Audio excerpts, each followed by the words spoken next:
बर्तन ले लो। पुराने कपड़े दे के बर्तन ले लो। बर्तन ले लो। नए नए बर्तन ले लो। बर्तन ले लो। पुराने कपड़े दे के नए बर्तन ले लो। बर्तन ले लो।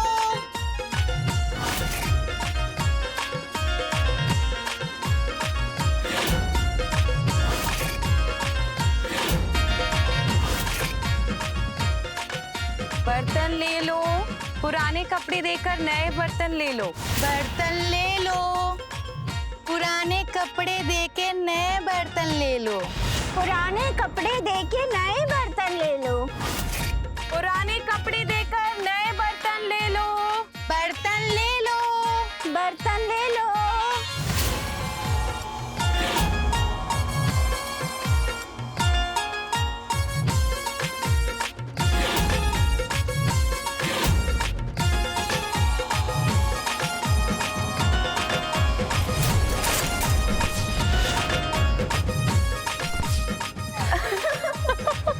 अबे देख के चला करना यार, दिखता नहीं है हैं? क्या सॉरी क्या सॉरी, क्या समझ नहीं आती तेरे को? बर्तन ले लो। पुराने कपड़े दे के नए बर्तन ले लो। पुराने कपड़े दे के नए बर्तन ले लो।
बर्तन ले लो।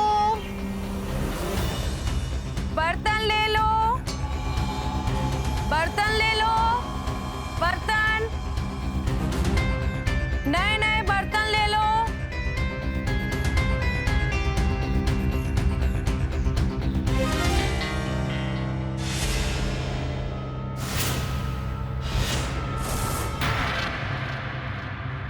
बर्तन ले लो। नए नए अच्छे अच्छे बर्तन ले लो। कोई है?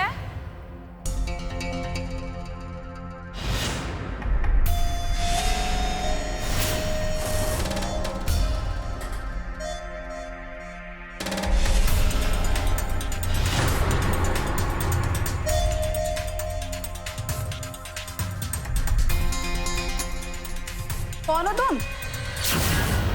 अंदर कैसे आ गई? हाँ,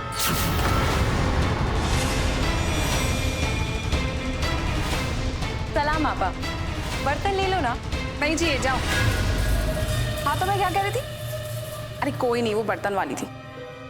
अरे तुम्हें तो पता है कि मुझे इंडिया का कोई भी आइटम पसंद नहीं आता। ये तो सारी शॉपिंग बाहर से होती है।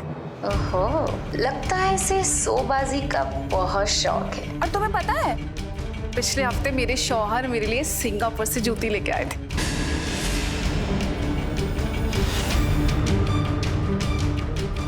तुम आओगे? चल छोटी।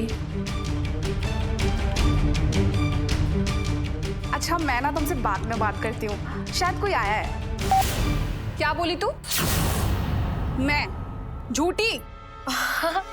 अरे नहीं आपा, वो आप अपनी विदेशी जूतों के बारे में बात कर रही थी ना, तो मेरी नजर पड़ गई आपकी जूती पर। कमाल की जूतियां हैं आपकी। और जूतियां ही नहीं, आपका तो घर भी एकदम लल्लन टाप है। मतलब हर चीज इतने सलीके से रखी हुई है, भाई मानना पड़ेगा। अरे ये घर नहीं, ये तो महल लगता है, महल है ना? शुक्रिया। वैसे मुझे ना गंदगी बिल्कुल बर्दाश्त नहीं है। अब तुम जाओ।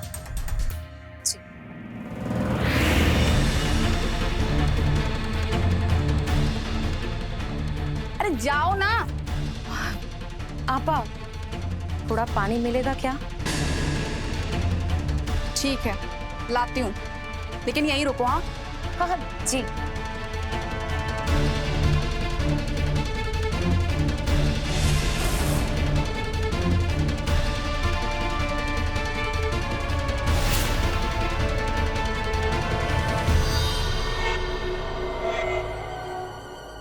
क्या कमाल की चीज है।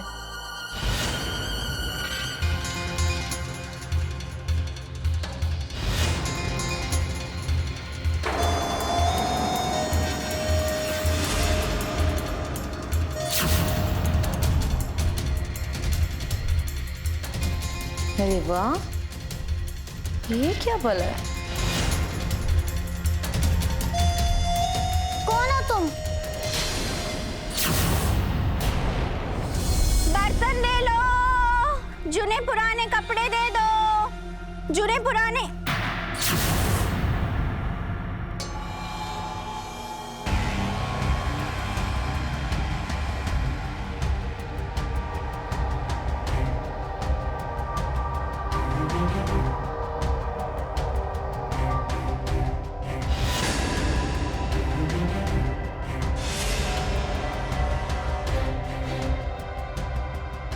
दीदी, कोई है? भैया?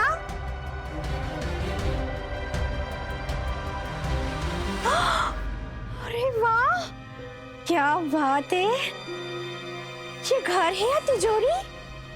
लगता है घर में कोई नहीं है।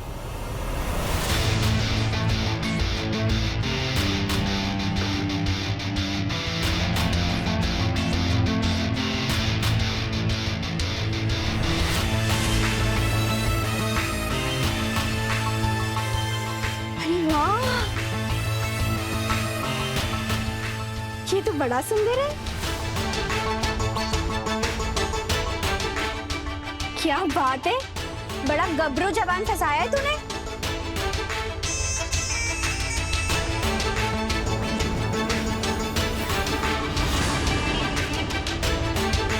कौन हो तुम?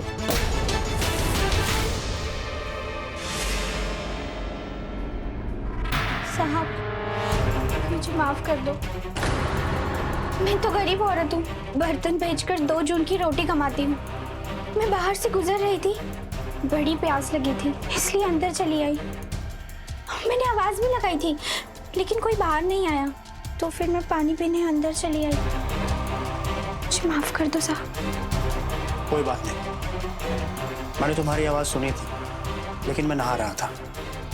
एक काम करो, तुम इस तरफ आ जाओ, मैं तुम्हें पानी देता हूँ।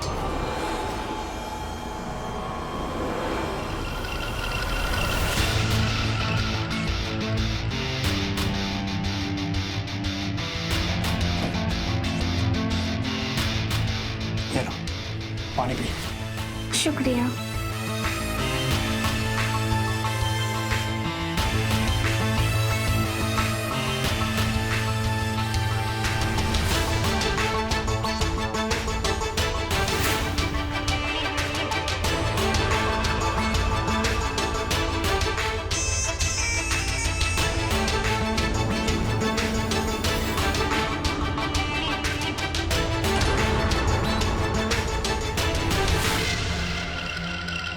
वैसे साहब, आपकी घरवाली दिखाई नहीं दे रही।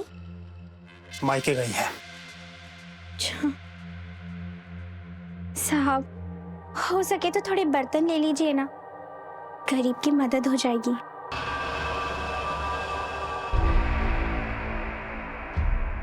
अगर तुम मेरी मदद करोगी तो मैं तुम्हारी मदद करूंगा।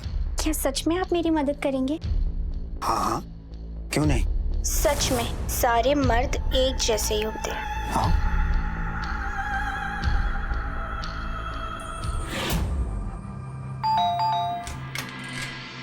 हाँ बोलो। दीदी, बर्तन ले लो ना, बहुत अच्छे और सस्ते बर्तन हैं। नहीं, मुझे नहीं चाहिए बर्तन। अरे दीदी, पैसे ना सही पुराने कपड़े दे दो, उसे बेच के मैं अपना काम चला लूंगी, वरना मजबूरन में ना शरीर बेचना पड़ेगा। अरे तुम रो क्यों रही हो? क्या बताऊं दीदी, बहुत दूर गांव से आई हूँ अपने मर्द का इलाज कराने। क्या हुआ तुम्हारे पति को? दरअसल दीदी, मुँह को बीड़ी फूकने की बहुत आदत थी। टीबी का मरीज हो गया। हमारे गांव में बहुत अच्छा खेती बाड़ी था, उसके इलाज के चक्कर में सब बेचना पड़ा। और जब से शहर आए हैं, इलाज तो दूर की बात है, हम दाने दाने को मोहताज हो गए हैं। तुम परेशान मत हो, रुको मैं तुम्हारे लिए पानी लेकर आती हूँ।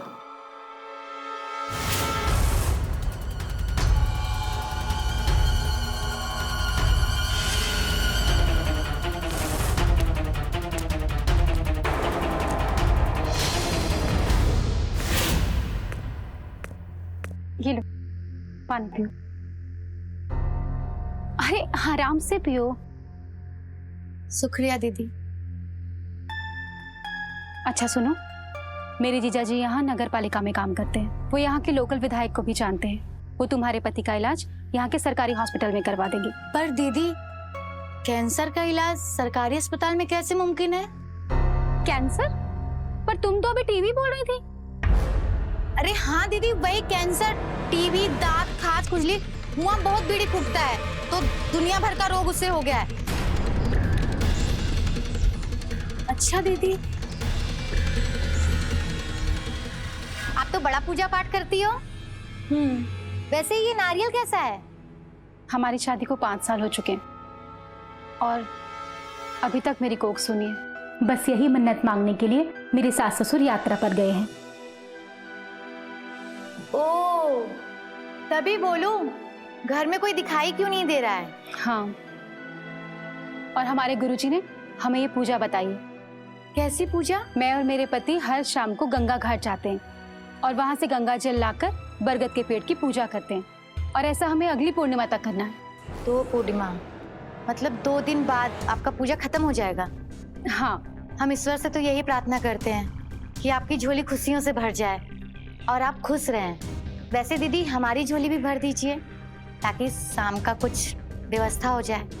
तुम रुको, मैं लेकर आती हूँ।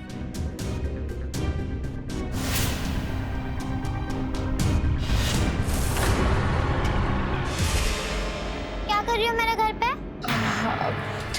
वो बेटा, मैं तुम्हारी अम्मी की दोस्त हूँ।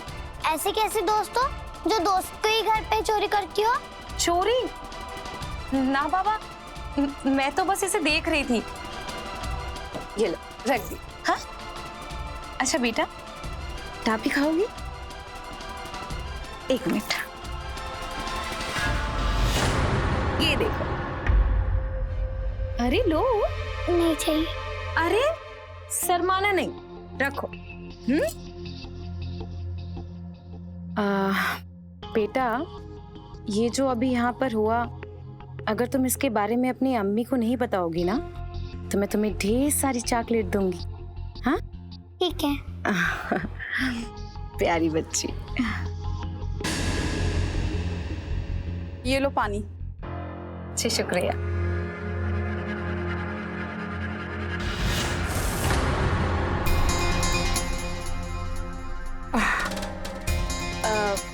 ये आपकी बेटी है?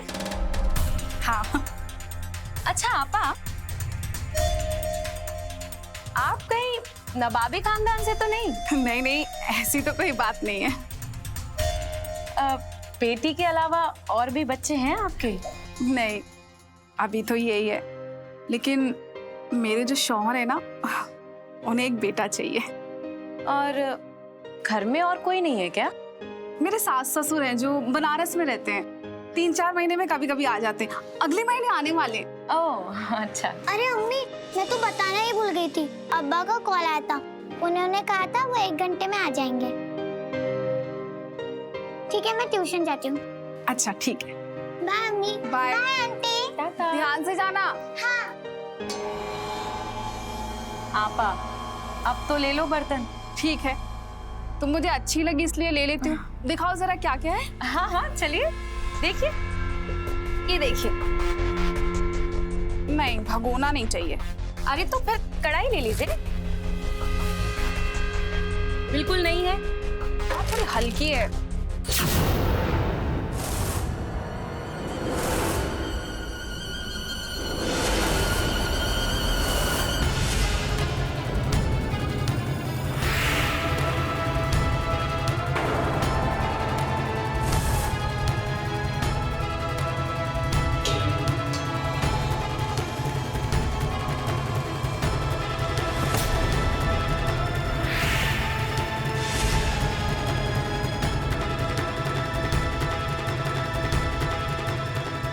आपा, ओ आपा।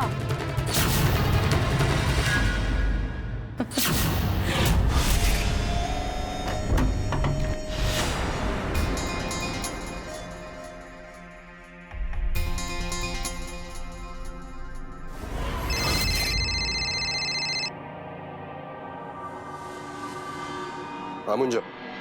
हेलो मेरे राजा, तड़प रही है तेरी रानी, जल्दी आजा। आ तो जाएंगे पर आना कहाँ है ये तो बता दो।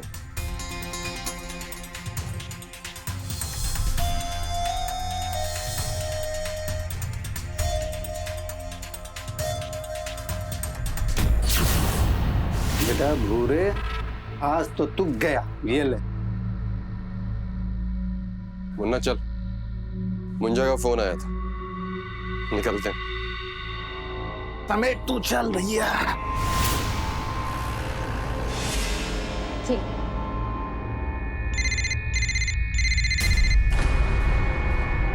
हेलो। हेलो, फसल कट चुकी है, मंडी तक पहुंचाना है। हाँ हाँ मैं आ रही हूँ। दीदी हमारे मर्द का बहुत तबीयत खराब हो गया है। रुको दीदी, आते अब तो मिलना लगा रहेगा। जीजा जी का नंबर तो लेते जाओ।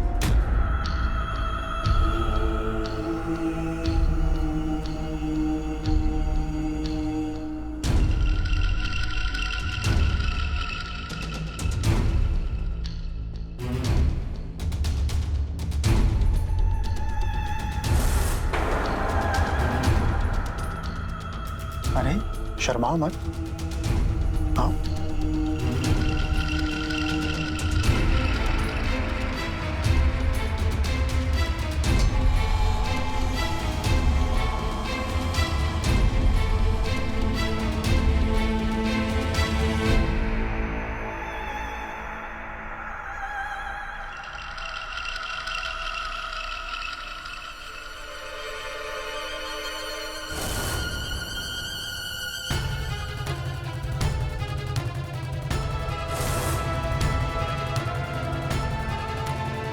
क्या कर रही हो? आओ ना। आओ।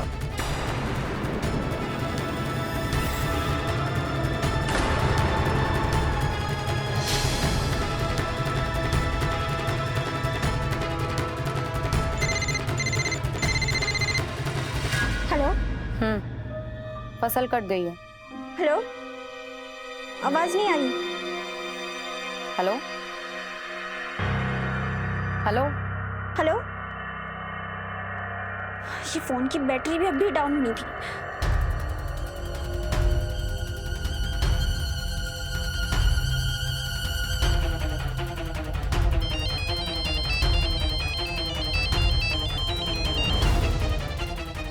हेलो, शन्नो बोल रही हूँ, दूसरे के नंबर से बात कर रही हूँ।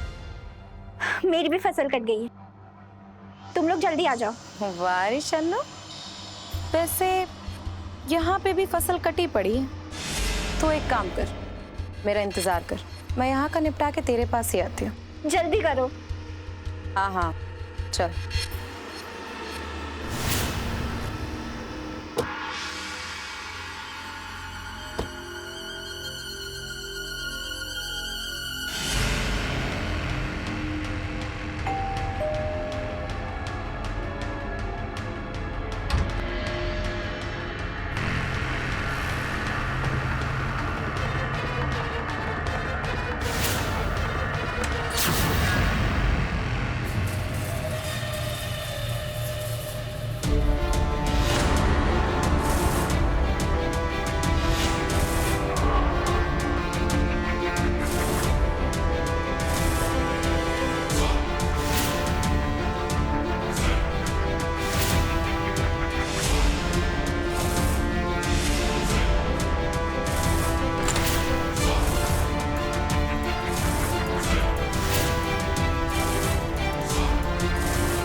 यार जल्दी करो, चलो निकले।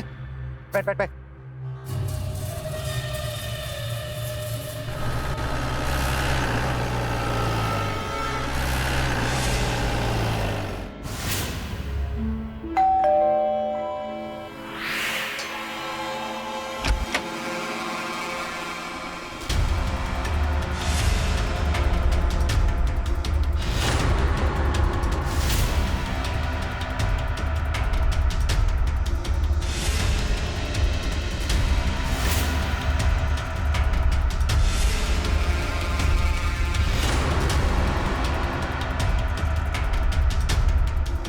खड़े खड़े मुंह क्या देख रहे हो? काटो फसल।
यही कहते हैं ना हिंदी फिल्मों में।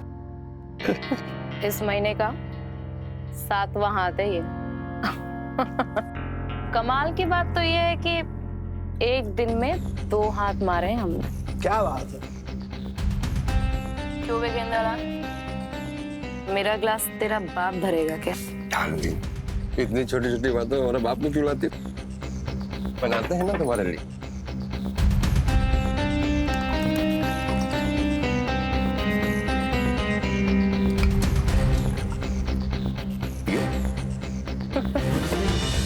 ओए, जरा कम पियो तुम लोग, अभी मेरे वाले घर भी जाना है फसल काटने। हाँ पता है। ए मुंजा, तुझे नहीं लगता आज के लोट में सबसे ज्यादा माल मुझे मिलना चाहिए? क्योंकि उस चिकने के घर से जितना भी माल हाथ लगा है उसमें सबसे ज्यादा मेहनत तो मैंने की है। क्या मेहनत? अबे जा, अबे सुन, ये जो गिरोह है ना वो मेरा है, इसलिए हर लूट में 50% सिर्फ मेरा होगा, बाकी 25-25 तुम दोनों का। इतना लालच मत कर मुंजा, कहीं ऐसा ना हो कि कोई तेरी गर्दन रेत कर सारा के सारा माल लेकर उड़ जाए।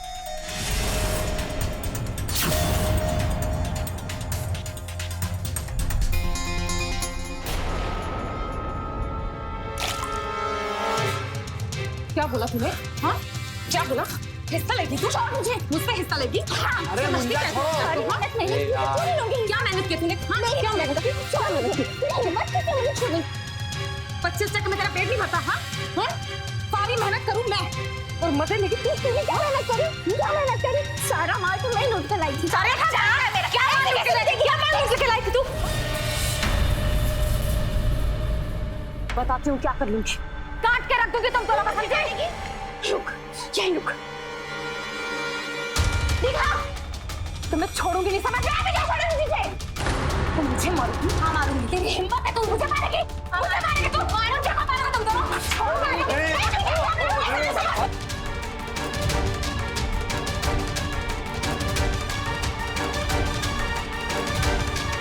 काट डालूं क्या तुम लोगों को?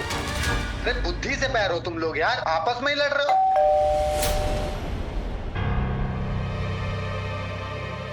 मकान वाले तुम लोग नहीं रुको, मेरे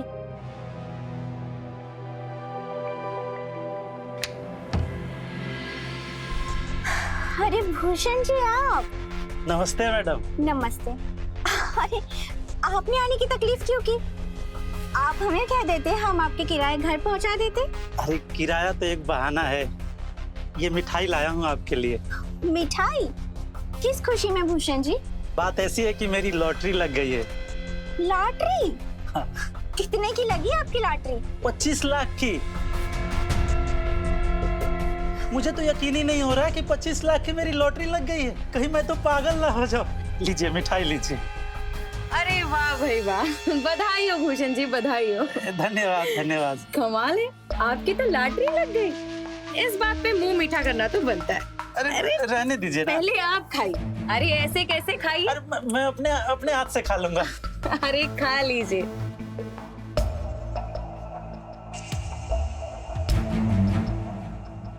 अच्छा तो हम चलते हैं। हाँ? अरे ऐसे कैसे, भाड़ा तो लेते जाइए। अच्छा भाड़ा ठीक है दे दीजिए। लीजिए। मिठाई खा लीजिएगा। किन लीजिए? आप लोगों ने दिया है तो पूरा ही दिया होगा। चलिए ठीक है। हाँ? चलता हूँ। जी। हाँ ठीक।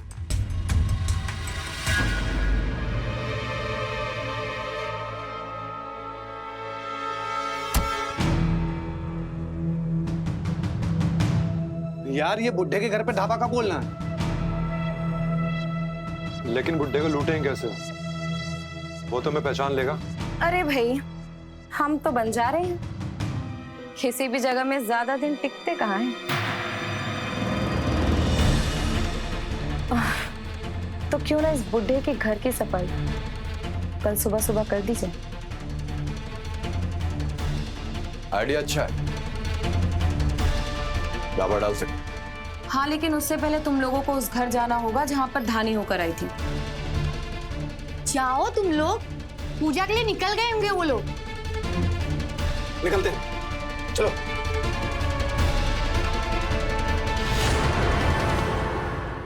शहरों को कंक्रीट का जंगल इसलिए भी कहा जाता है क्योंकि इस जंगल में बहुत सारे खूंखार दरिंदे घूमते रहते हैं जो मौका मिलते ही इंसान की मेहनत की कमाई को लूटकर उनके सुख शांति को हमेशा हमेशा के लिए मिट्टी में मिला देते हैं।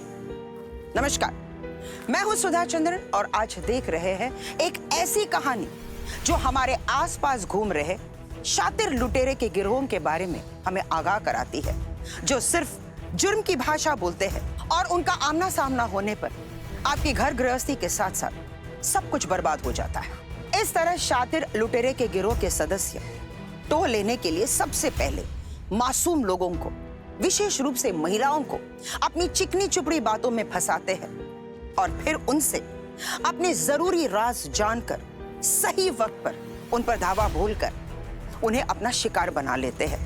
मुंजा और उसके साथी इसी तरह लोगों को लूटते चले आ रहे थे, लेकिन अब उनके भयानक गुनाहों की फेहरिस्त अब और ज्यादा संगीन होती जा रही थी।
चलो फसल काट लेते हैं।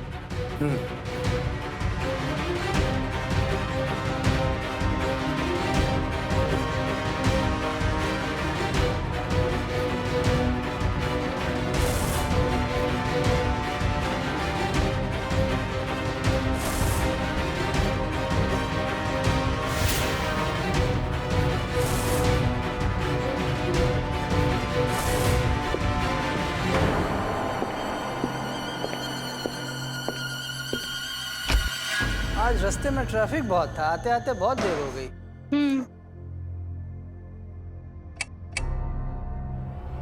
अरे लाइट किसने ऑन की बे?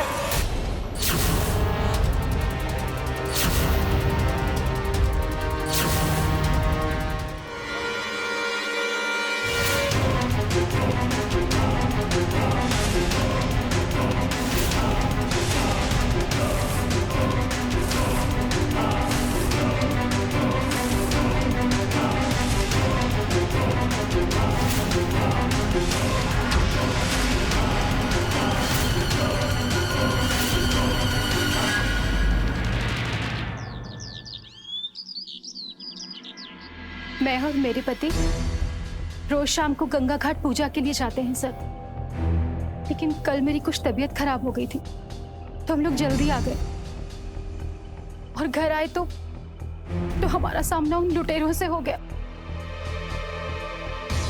ऐसा लगता है कि उन लुटेरों को आपके शेड्यूल के बारे में पता था।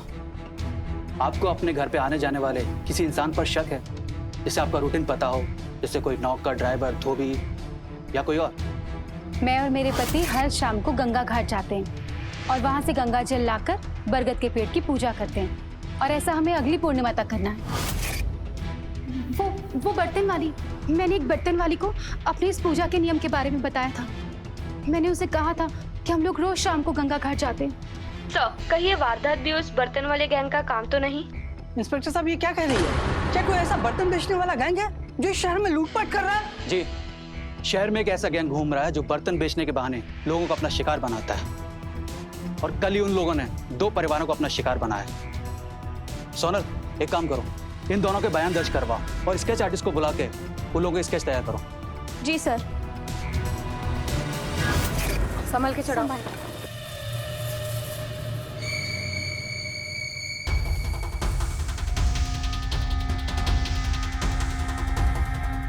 ओहो, सामान आ गया।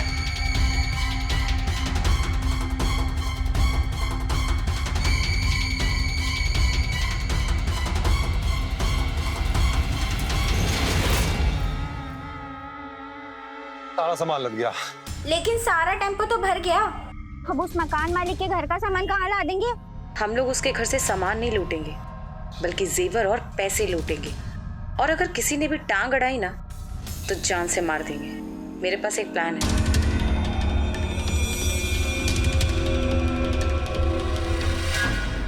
हमारे घर में घरेलू काम करने के लिए बाहरी लोगों का आना आम बात है, लेकिन यहाँ विशेष रूप से हमें सतर्क रहने की जरूरत है, क्योंकि किसी भी अपराधी प्रवृत्ति के इंसान का घर के अंदर प्रवेश बड़ी त्रासदी को आमंत्रण दे सकता है। ये भी बेहद जरूरी है कि बड़ी सहजता के साथ इन लोगों पर हम नजर रखें, उनकी हर गतिविधि पर हम नजर रखें और खासकर इन लोगों के सामने अपने घर की निजी बातें कभी जाहिर ना करें। लेकिन अफसोस, लोगों के भोलेपन का पूरा फायदा उठाकर मुंजा और उसके साथियों ने अपने बेवकूफ अंदाज में ये लूटपाट करते चले जा रहे थे। लेकिन अब अपने मकान मालिक भूषण को जमीन दोज करने का इन लोगों ने इरादा बना लिया था और उनका ये खौफनाक इरादा एक बड़े संगीन जुर्म की दस्तक दे रहा था।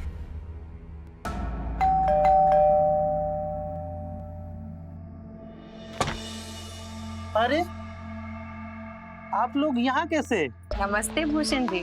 नमस्ते नमस्ते।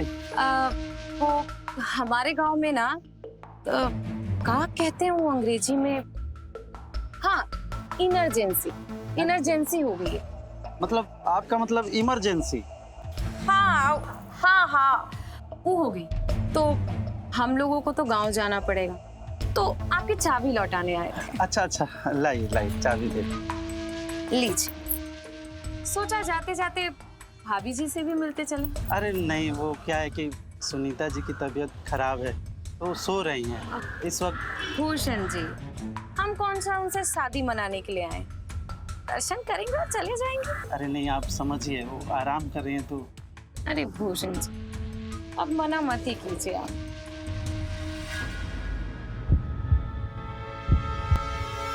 ओ भाभी जी, भाभी जी, आप लोग कौन?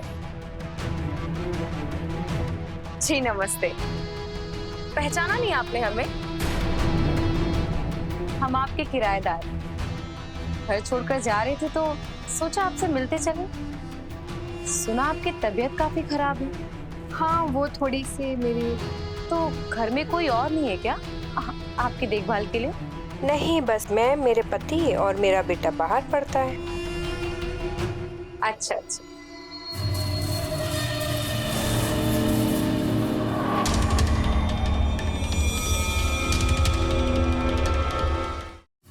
अच्छा भाभी जी, क्या मैं आपका बाथरूम यूज कर सकती हूँ? बाथरूम? हाँ, इस तरफ से।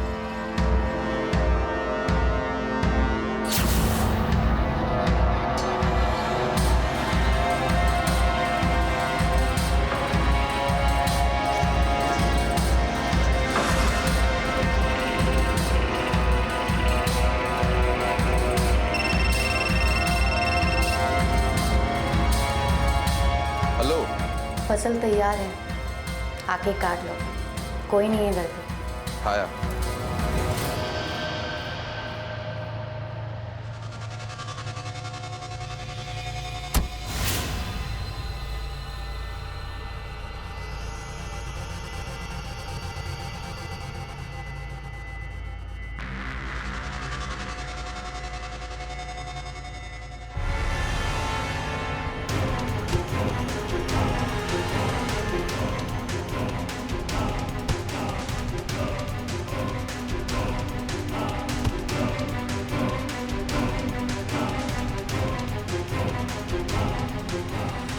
बेटा नहीं है तो क्या हुआ? ये है ना, ये आपका ख्याल रखेंगे।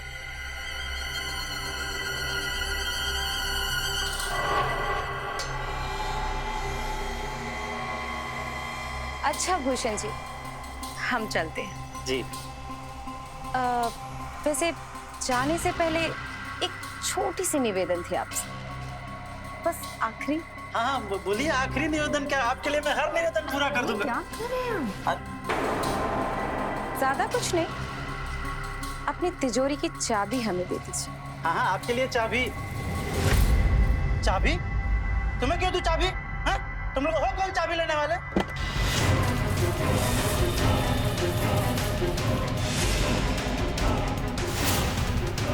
सही तो कह रही है वो।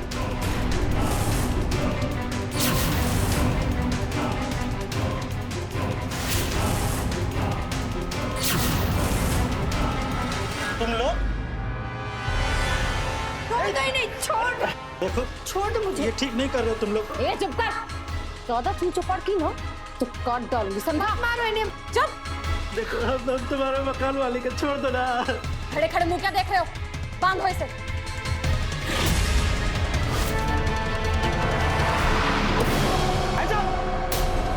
वही अभी जगह से नहीं लेगा और सबको। सर, आपको कोई गलत फहमी हो गई है। हम सब तो सीधे साधे लोग हैं सर। सीधे साधे लोग? हाँ, मार खा रहे हैं हम। ये नौटंकी जेल में दिखाना। तुम लोग सोच रहे होगे कि हमें तुम्हारी भनक कैसे लगी। दरअसल कल तुम में से किसी ने एक विक्टिम के फोन से अपने साथी को फोन किया था।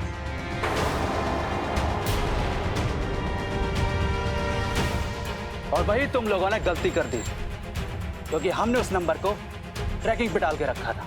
कल रात में तो तुम लोगों ने उस नंबर को बंद कर दिया, लेकिन जब सुबह चालू किया तो हमें तुम लोगों की लोकेशन का पता चल गया। और हैरानी की बात यह है कि हमने तुम्हें रंगे हाथों पकड़ लिया। ले चल सबको, चल। अपने तमाम अपराधों की वजह से मुंजा और उसके साथी अब जेल के सलाखों के पीछे हैं और उन पर कानून के तमाम धाराओं के तहत मुकदमे अदालत में विचाराधीन है। अक्सर पुलिस की नजरों से बचने के लिए ऐसे अपराधी आम लोगों के बीच घुल मिलने की कोशिश करते हैं। इसलिए ये बेहद जरूरी है कि अपना मकान और दुकान जैसे संपत्ति किसी को भी किराए पर देने से पहले उनके बारे में आप अच्छी तरह से जान लें। लेकिन अफसोस, चंद रुपयों के लालच में आकर भूषण ने बिना जांच पड़ताल किए मुंजा और उसके साथियों को अपना घर किराए पर दे दिया। सारे अपराध करने के बाद इन लोगों को भूषण का ये घर सर छुपाने के लिए ठिकाना बन गया। लेकिन भूषण की यह गलती उसके लिए महंगी पड़ी, क्योंकि इन लोगों ने भूषण को भी नहीं बख्शा। एक जिम्मेदार नागरिक होने के नाते यह हमारा फर्ज बनता है कि हमारे आसपास चल रही गतिविधियों पर हम नजर रखें, उसे नजरअंदाज ना करें, क्योंकि अगर हम सतर्क बन जाएंगे तो एक घोर अपराध होने से हम रोक सकते हैं। इसी के साथ मैं सुधा चंद्रन आपसे विदा लेती हूँ, इस वादे के साथ कि क्राइम अलर्ट के अगले एपिसोड में हम फिर मिलेंगे एक नई कहानी के साथ। तब तक के लिए आप सेफ रहे, सतर्क रहे और देखते रहे क्राइम अलर्ट, जुर्म के खिलाफ आवाज।